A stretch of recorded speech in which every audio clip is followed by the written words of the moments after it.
Okay, hello everybody. How is it going? We are here. Give me one sec to get all set up, and we are going live with our Tuesday mini summer masterclass series. So, hello to my friends in Facebook. Hello to my friends in Instagram. We are going live today with fat burning myths.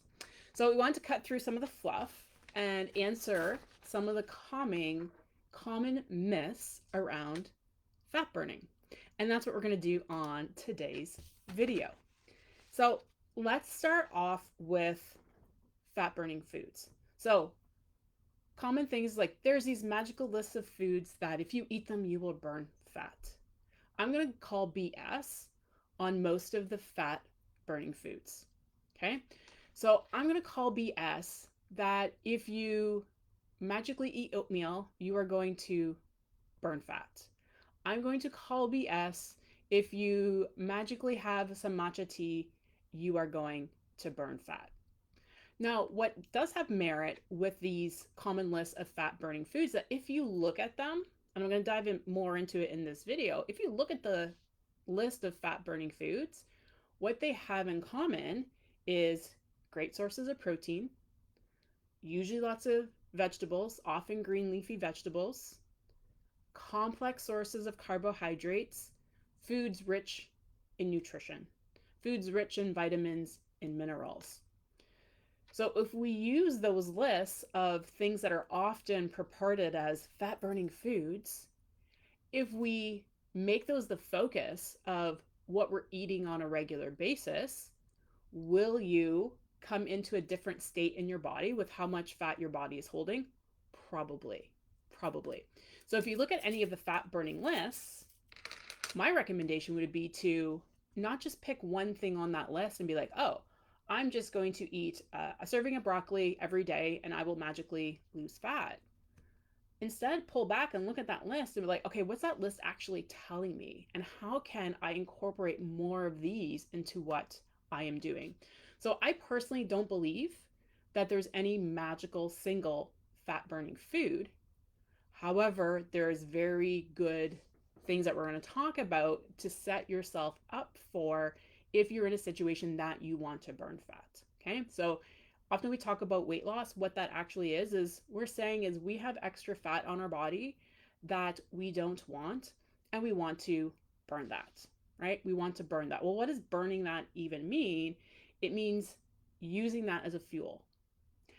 Fat is stored fuel. Fat is stored energy, it is stored calories and other things in it. So if we want to burn it, we actually want to process that via our metabolic pathways to get that there's less on us.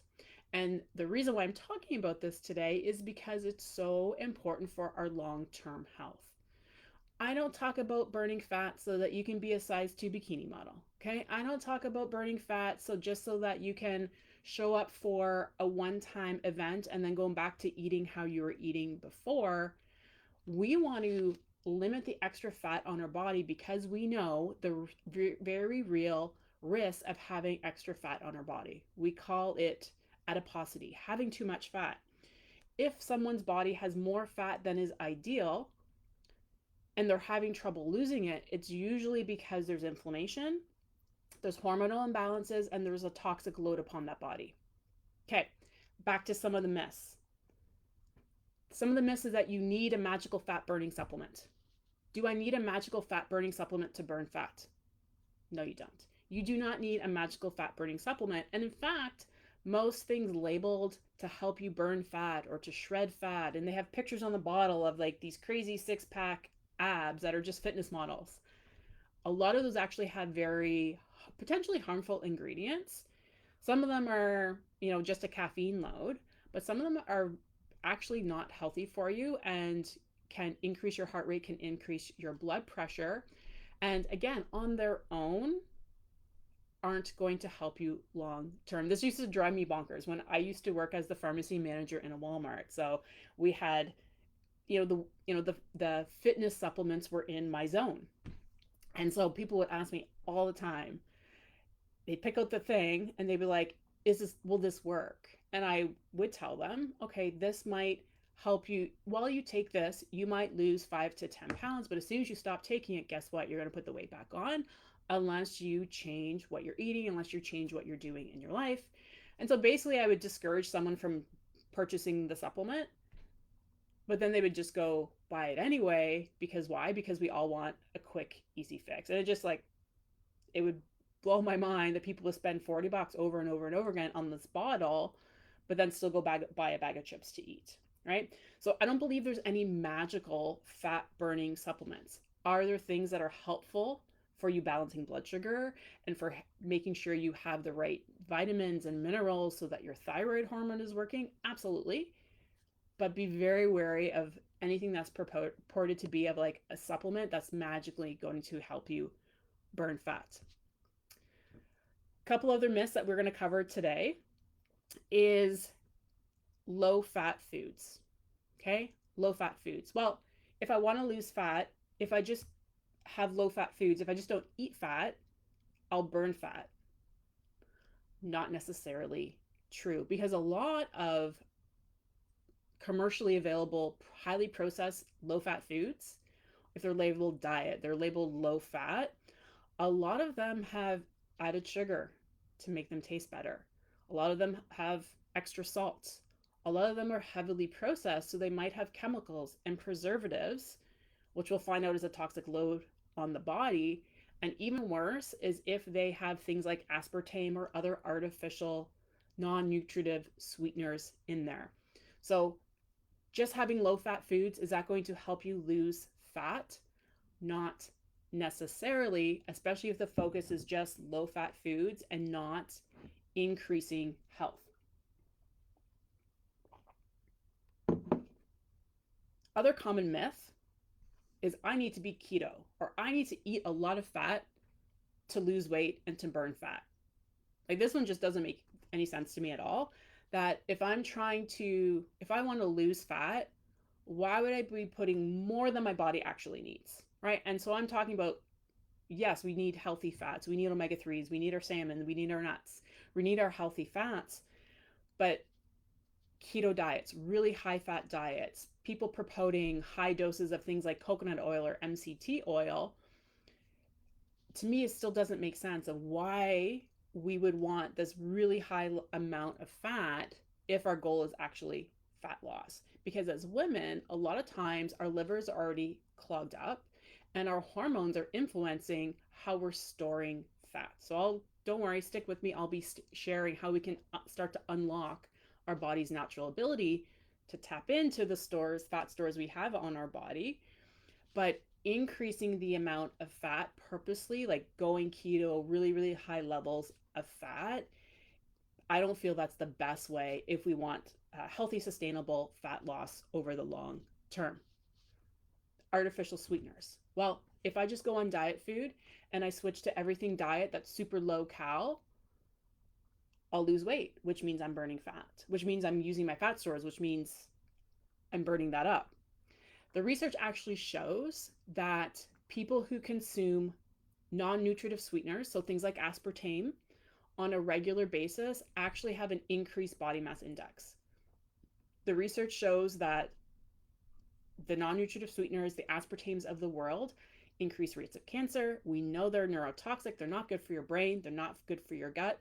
And the research now is backed up that it actually increases BMI, increases your body mass index, people who are consuming it on a regular basis. So that doesn't necessarily mean like, once a week, but there's people having Diet Coke every day or Diet Soda every day, right? They're having a low fat diet yogurt every day, consuming foods every day.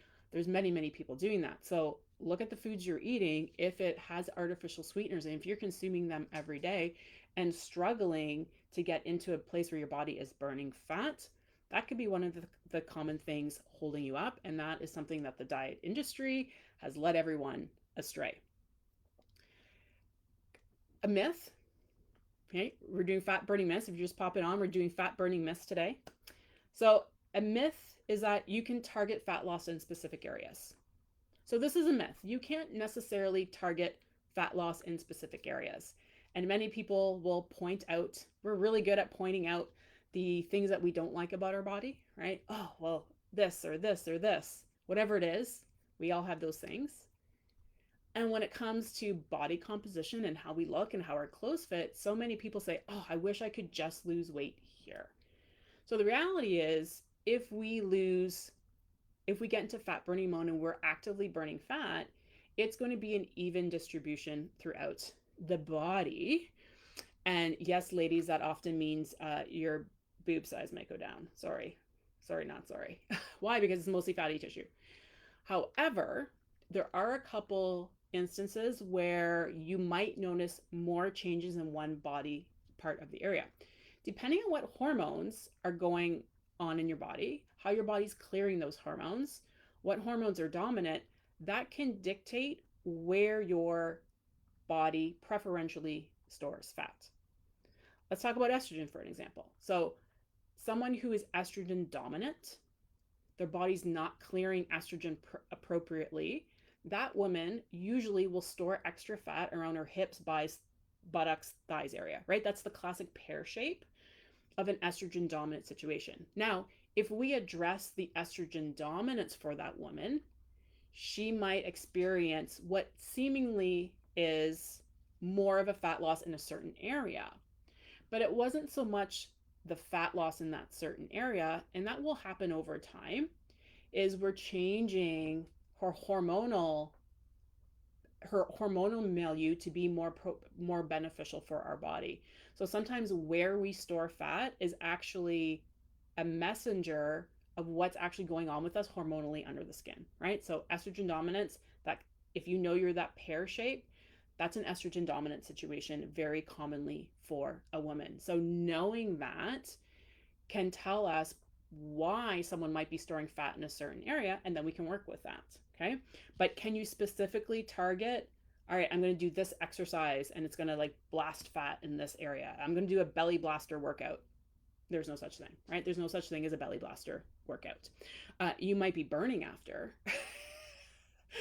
And trust me, any trainer can give you a workout that your abs are going to be burning after, but you're not necessarily going to just cut fat in your core, right? Just cut fat in your abdominal areas. Another big myth is that you can't lose fat in menopause. It's a myth. It's a myth that once you are perimenopausal or you're menopausal, you are not going to burn fat, and I call BS on that. It is absolute BS that you cannot burn fat when you're in menopause. I actually just wrapped up about half an hour ago with a client who just finished the metabolic reset, and she's lost 20 pounds, and she can't believe how great she feels, and someone just gave her a compliment on the weekend that she looks like she's 30, right? Absolutely knowing what we know about hormones and toxic load and why your body stores fat, we can address those. So absolutely, it is possible to lose weight and burn fat in your menopausal years and beyond, right? If you don't believe there's hope, if you don't have hope or faith in that, then it's going to be really, really hard. But I promise you, it absolutely can happen. Absolutely can happen. So what do we do with these myths? And I want to give you a couple real tangible things of what to focus on instead of getting caught up in the hype of like fancy headlines. Like there's this great food, there's this great supplement, this is the magic exercise that you need to burn fat. Most of that is BS, okay?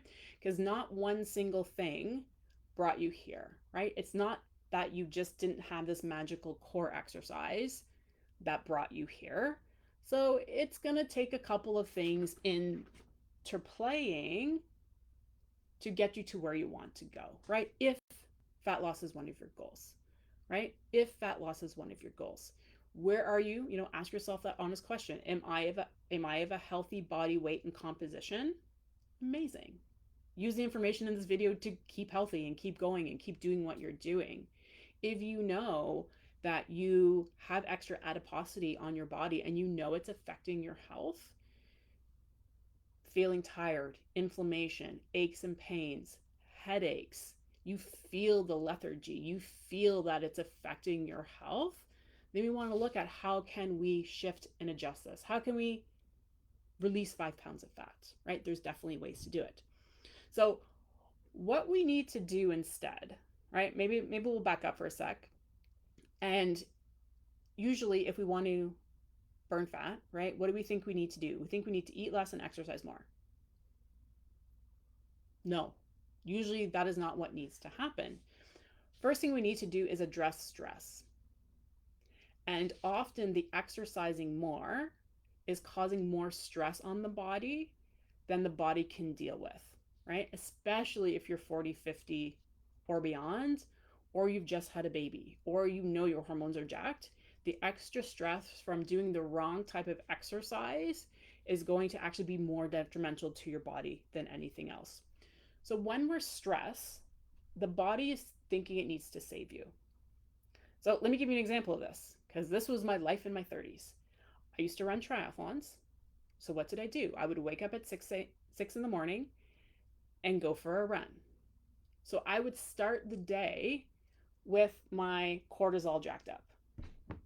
I would start the day with my cortisol jacked up. And then how is my body going to respond? My body is like, ooh, now there's like, must be a tiger chasing Natalie. She is super, super stressed. And so when our body's getting the signal and cortisol is high, we are going to, the hypothalamus gets the message that the body is stressed, that it needs to save you. So in that mode, it will not lose weight, right? Because it doesn't care about losing weight. It doesn't care that you got a wedding coming up in a couple of weeks and you want to look amazing in the picture. It doesn't care. It's like in this moment, something is happening that's creating stress. So we need to deal with the stress day to day and sometimes minute to minute. I used to Sunday mornings, I was thinking of this while I was eating my lunch today. I'm like laughing to myself, right? Hindsight is 2020. I used to meet a group of people. This is when I was running. I used to meet a group of people 8 a.m. Sunday morning at Point Pelee National Park, and we would go for our Sunday long run. Sounds great, right? But I would go to church after. So here was my Sunday morning. I'd get up early to go meet my friends at the park to go for a run.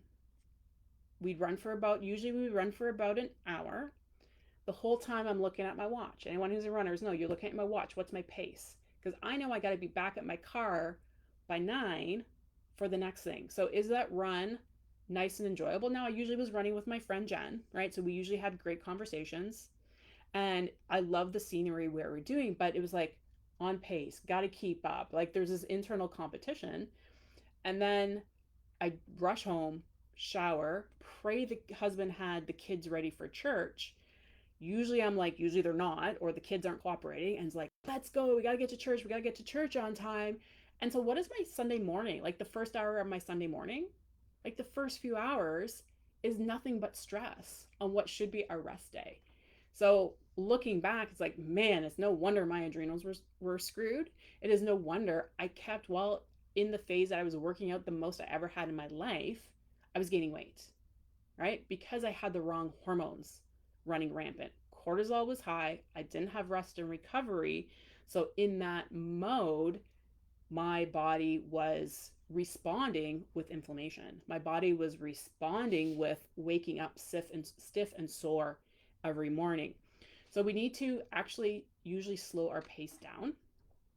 And if you are working out, like if you're going to a boot camp 5 days a week, if you are working out high intensity, and not seeing weight loss, this is one of the very real reasons why. So sometimes we need to give our body a break over into rest and digest to get a different signal going. This one is key, right? If you've been working, trying to lose weight and nothing's happening, we need to send a different signal, and having a real life, real life, okay, what's going on? What's the stress level in my body? If we're running on stress hormones, our body does not want to lose fat, right? I'm just reading the comment on Instagram. Lipidemia, malnutrition is no walk in the park. No, malnutrition is very, very real, right? So there's lots of, thank you, Camilla. So there's lots of different examples of stress on the body, right? We all think we think like, oh, financial stress, like the mental stress, but there's lots of different stresses on the body. Any surgery is a stress on the body. Any illness and infection is a stress on the body. And in that mode, the body's priority is to keep you alive, not to lose weight and to burn fat. Okay. The next thing is toxins. I already mentioned that if someone is holding on to extra weight, sometimes that's a sign that their body has a toxic load. There's too many toxins in the body. One of the body's, again, the body always wants to keep you alive. So one of its protective mechanisms is to take toxins and store it in fat because it's stable, because it just stays there. And rather than having these chemicals floating around the body, there's very real chemicals called obesogens. So they actually drive obesity. Things like phthalates, things like PFOAs, these are forever chemicals that affect the inflammation in our body. And our body takes them and it sucks them into fat cells so it stays there, so it's not floating around in the body, right? Have you ever done a detox? What usually happens when you get a detox? You get a headache, you get lightheaded, you can't think straight, you have brain fog. That's why your body wants to take these chemicals and store them safely. It doesn't want them floating around in your body because it knows that your brain won't work well when it does that. So, one thing, the number one thing we need to do is reduce our exposure to toxins. Rather than just focusing on detox, we need to reduce our exposure to toxins. So, looking at what are the chemicals we are exposed to on a regular basis? How can I reduce my personal exposure to chemicals? Things like perfumes, things like air fresheners. What are you cleaning your house with? These are everyday things that over time build up, right? They build up exposure and your body is holding on to these toxins, typically in our fat cells. So if your body is resistant, despite your best efforts to lose fat, one of the things that's because it's trying to protect you. It's like, no, we don't want to release these things. Your body is already overwhelmed. We do not want to reduce these toxins. So the way to start to get that ball moving and get a little momentum is to reduce your overall toxic load. So look at what are you cooking with, right? What are you storing your food in? Are you using plastic? Are you using glass? Are you using stainless steel? Reducing your overall toxic burden is so important. Focus. I talk a lot about mindset because what you focus on gets your energy and attention. And usually we focus on what we don't want, right? We don't want or we don't like this fat deposit here, right? We focus on what we don't want, what we don't like. And when that gets our focus and attention, then that's what grows, unfortunately. So on the flip side, what do we want instead? And what you might want instead might be different than what I want instead. But I'm going to use the example, because we're talking about fat loss, of building muscle.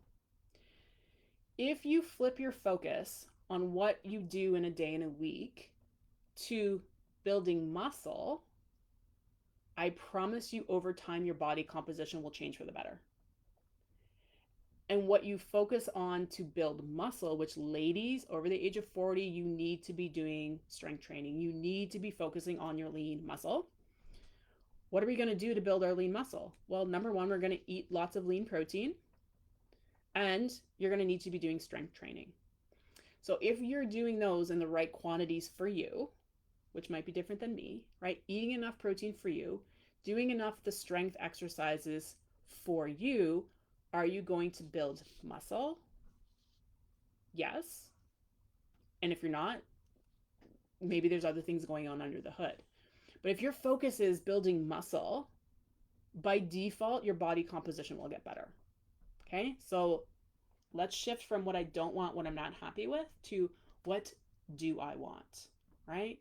What do I want? And some of us haven't even asked ourselves that question, maybe in a very, very long time. Mindset goes a long, long way. The next big thing is like when we're building our muscle, we increase, I haven't talked a lot about hormones that I thought I was going to. We're going to increase the number of insulin receptors. So ladies, as our estrogen drops, which is why our body composition and our weight changes as soon as we hit perimenopause, right? So which most of us is for our early 40s, our estrogen levels start declining, might still be in a normal range, but they start going down. So as estrogen levels start to go down, our insulin resistance often goes up, right? Which is why we have trouble keeping our blood sugar balanced. Building muscle increases the number of insulin receptors, which is going to increase our insulin sensitivity and improve our blood sugar regulation over the long term. So that's another great benefit of putting the focus on building muscle. You're going to change your metabolic health for years and years and years to come. And that's really what, when we want to burn fat, right? You're watching this video because you're like, I want to burn fat. So focus on building muscle. Next thing, the last main point that I'm going to talk about is sleep. Sleep, sleep, sleep. If you want to burn fat and you're not sleeping enough, this needs, like, stop anything else and do this. Like, you need to be getting enough sleep. You need to be getting, even most guidelines still say 6 to 8 hours of sleep. Most of us need at least 8 or more hours of sleep. And yeah, with kids and work and schedules and stuff, sometimes that is very challenging. But if you know you are not getting enough sleep and you're struggling to lose weight, we need to focus on sleep. So how do we have a good night's sleep? And this comes into the fat burning is I usually recommend no food 2 to 3 hours before bedtime. Did you know we burn most of our fat while we're sleeping? Did you know your liver makes most of its cholesterol while you're sleeping? That's how important sleep is. We have different hormones at different levels in the day versus the night. And at night, one of the key things why we sleep is because our body detoxes while we sleep. Our body heals and recovers and repairs while we sleep. And if we know that's the goal, we want to put it in the right state. If we get into fat burning mode when we sleep, which our body will burn more fat while we're sleeping, one of the reasons is when we burn fat, ketones are released, which are great for the brain. And while we sleep, that's when our brain detoxes, right? So if you wake up groggy, foggy brain, you have trouble with brain fog, are you getting enough deep sleep? Are you getting enough sleep, right? So no food 2 to 3 hours before bed, because if you go to bed and your body's still digesting food, and especially if it's sugar, then your body's going to continue to run on sugar those first few hours of the night versus going to bed. I've already digested my last meal or snack a couple of hours ago. My body's going to shift into fat burning mode more readily and efficiently, and then my body's just going to detox better. So if you are not sleeping enough, we're missing critical fat burning window. Okay, so do what you need to do to get enough sleep. All right, let me just look on my notes because I was like, I'll go live for 20 minutes, and I had like all this. Please explain more about food before bed. Thank you. So the one exception would be if your blood sugar is not stable. That would be one exception, that some people need a little bit of a protein snack or some healthy fat, protein and healthy fat before bed to stabilize their blood sugar. Okay, so if you know your blood sugar is not stabilized, do what you got to do to make sure your blood sugar is stabilized while you sleep. If you go to bed and you're still digesting food, you will not sleep as deeply. I currently am not wearing an Oura ring, but for years I've worn an Oura ring, which tells me my sleep. And it will actually tell you, some days it'll be like, ooh, did you eat? Looks like something affected your sleep. Did you eat too close to bedtime? Right? Because that's priority. If I just ate something and then went to bed, my digestive system has to be busy digesting food, and it's not doing the deeper work of autophagy. It's not doing the deeper deep clean. It's missing that opportunity for detox. So most people will find if they eat close to bed, it will affect their deep sleep. Okay, and the one thing you can do is, like, wear some sort of wearable trackable device and see if that is true for you. But very great question. The other one, and I'm going to talk about this one in 2 weeks, but is carbs. Is you need carbs, right? So you need carbs, but knowing where they come from and eating for your hormones. Like, as women, we need carbohydrates, but your carbs preferentially should come from fruits and vegetables. Okay, preferentially coming from fruits and vegetables. Focus on lots of greens and protein. Those are going to be the best things for you to keep you full, promote healthy muscles, and give your body what it needs to burn fat. And a big benefit of the healthy green vegetables is that they help to clear extra estrogen from your body, right? Our green vegetables are huge for clearing out estrogen. When your estrogen levels are higher, if your body's not clearing it, that's where the body will basically convert those hormones that aren't being used efficiently or properly and put them over in fat. Because it's like, whoa, there's too much of you. We don't want you floating around, right? That's not good. We don't want too much estrogen floating around, so we'll just store you over here in our fat tissue, which is not ideal. We talked about strength training, no food a couple hours before bedtime, focusing on sleep, and paying attention to your nervous system, right? Paying attention to stress and cortisol. Cortisol will keep your blood sugar high, breeds insulin resistance, and you will have a hard time losing fat if you did that. So that's my talk today, covering some very common fat burning myths. I hope you found that helpful. I hope you found some really cool nuggets in there. If you're watching this after the live, if you have any questions, put them in the comments and I will be happily back to answer your questions later today. So appreciate that. Next week's Tuesday live at noon is all about adaptogens.